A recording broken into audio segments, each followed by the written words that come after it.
Hi అండి. మేము మా అమ్మ వాళ్ళ ఇంటికి వచ్చాము. ఇదిగోండి మేము వస్తున్నామని తెలిసి ఇంకా గారెలు అవి చేసేస్తుంది అమ్మ. మటన్ కర్రీ కూడా ప్రిపేర్ చేసింది అమ్మ. మీలో ఎంతమందికి గారెలు ఎన్వితో నంచుకొని తింటే ఇష్టమో కామెంట్ చేయండి. మా అమ్మ అయితే చాలా యాక్టివ్గా ఉంటుంది. అసలు అమ్మ వాళ్ళ ఇంటికి వెళ్ళినప్పుడు ఒక్క పని కూడా చేయనివ్వదు అనమాట. ఉదయం మేము వచ్చేసరికి పిల్లల కోసమని ఇడ్లీ, నాకు ఇష్టమైన ఉప్మా అయితే ప్రిపేర్ చేసి ఉంచింది. మటన్ గారెలు కాంబినేషన్ అయితే సూపర్ ఉందండి.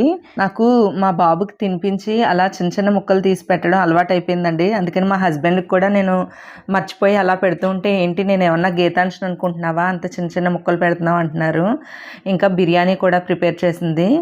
ఉన్నదే చాలా తక్కువ టైం అండి. ఉదయం వచ్చాము, ఇప్పుడు ఆఫ్టర్నూన్ లంచ్ చేసి వెళ్ళిపోవాలి అనకాపల్లి.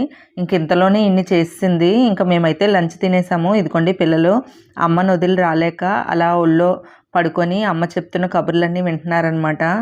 అమ్మమ్మతో ఉంటే ఆనందమే వేరు కదా.